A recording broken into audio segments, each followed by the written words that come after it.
Now then, folks, how you doing? It's James JT at the movies, and I'm back with you for a movie review this time. I'm literally just home from the cinema now. I've been out with the family this evening, my sister, the missus, me cousin and my granddad, and we've been to see Scream 6.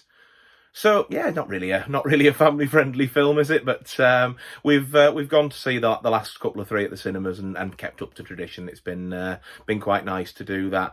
Enjoyed this film overall, I would say. I'm going to keep my thoughts here spoiler free, so that I don't give anything away for anybody that might watch the review before they go and see the film. So don't worry, I won't be turning around and going, "Oh, the killers." See, I'm not going to do it. I promise you, I'm not going to do it.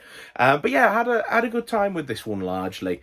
It was quite interesting that they chose to relocate it from Woodsboro into New York City, and I think that was one of the strongest elements of the film for me.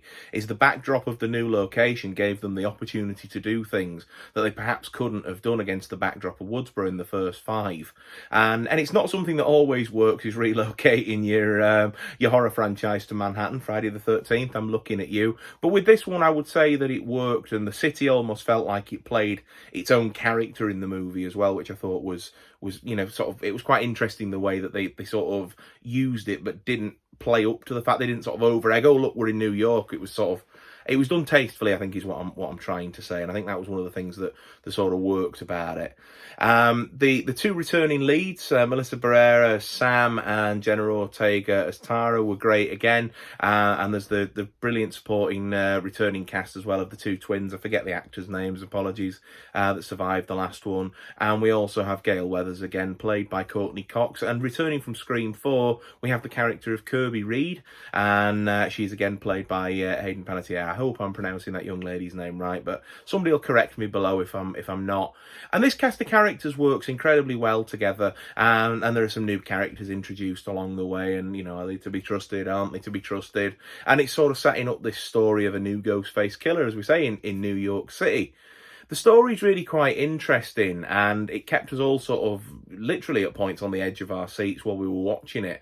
And like I say, the new backdrop lent itself really well. It gave them the opportunity to do things that they hadn't done in the first one. I think it's in one of the trailers, and I don't think I'm giving anything away, but there's a scene in a newsagents which just wouldn't have worked in any of the other films, but in this one really worked quite well and was really quite a suspenseful scene. They were able to keep you on your toes as to guessing who the perpetrator might be, and there was a really interesting opening scene as well, which was different to anything we've seen in any of the other five movies, that I really liked, because it sort of took what we know and sort of turned it on its head. And of course, as with all Scream films, there's the rules of horror movies that have to be have to be followed, and they talk about that in this one, and what they're trying to evoke with this one. And it was really interesting to see that all be put to put into place, as it were, for the big reveal at the end. Ugh.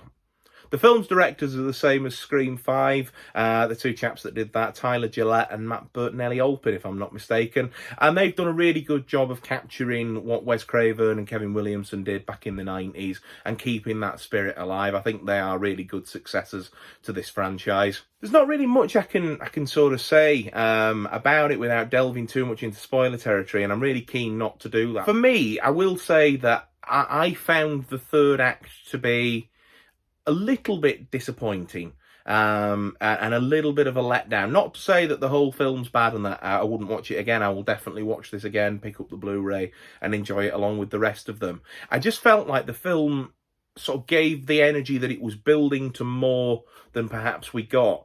But maybe that's just sort of overexposure to things like, the Marvel Cinematic Universe and franchises. And again, I mentioned the rules earlier. It's something that they talk about in this in this film, sort of, franchises building, the more sequels that there are and reboots and whatever else. Maybe I've just gone into it expecting more than I should have done. And that's something I was very aware of sort of coming out of it, and the conversation I was having with my sister and my missus in the car on the way home was, did I put too much of a, sort of an expectation on it? But yes, for whatever it might be, that third act just didn't quite land for me. But overall, it was a satisfying movie. I also got the impression with this one that it was a bit of a conclusion. Not to say that it couldn't go anywhere in the future, but I definitely got the sense that this felt like a conclusion to the saga and the franchise. But as we know with these things, like I say never. The elephant in the room for the film was the fact that Sidney Prescott, the character that was present and front and centre for the first 5 entries of the series, was missing with this one. In real life, it was a pay dispute with Neve Campbell and the directors and the producers that stopped the character from appearing. She didn't feel that she was getting paid her worth, and absolutely she needs to be paid what she's worth. But I will say, and it might be controversial of me to say, the film didn't miss her. And I think that could be partly because of the fact that they relocated it and changed a few things up. Yes, it's, you know, beat for beat still a Scream movie, but the fact that it's got that new location and some new characters and a new bit of energy about it meant that it didn't really miss Sidney Prescott's character. And the fact that they brought back the returning characters again of Gale and the new sort of return of Kirby sort of covered up for the gap that she might have left. But ultimately, Sidney's story was resolved with Scream 4, and it was more of a nod to the fans when she appeared in Scream 5, I would say. And so it wouldn't have really made much sense with the story that they went with in this to have her appear anyway. You know, I don't think the film missed her. It would have been nice to see her there, of course, because, you know, it's her franchise, and she is the, you know, as much as the Ghostface Killer is the sort of the mascot of it, so is Sidney Prescott. So it would have been nice to see her, but it didn't miss her. So I think that's handled quite well by the filmmakers. Overall, I would say go and see this film if you're a fan of your slasher horror movies, or you've been a fan of the first 5 in the franchise. But much like I said with the 5th one last year when I reviewed it, it doesn't really break any new ground in terms of the horror genre, the slasher genre, or anything like that. And it's no award-winning film, but that doesn't mean to say that it's not a good time.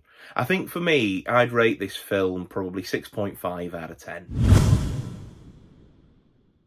So there we are, folks. That's my brief thoughts, my sort of completely unrehearsed thoughts on Scream 6 that I went to see tonight. Let me know down below, being mindful of others, of course, not to put spoilers, what you thought of the film and what you think of the Scream films in general. Do you like them? Do you dislike them? Have they overstayed their welcome? Let's get a narrative and a conversation going down below. I'd love to discuss it further. If you've enjoyed the video, of course, drop it a thumbs up. Lets me and lets YouTube know to keep making videos like this.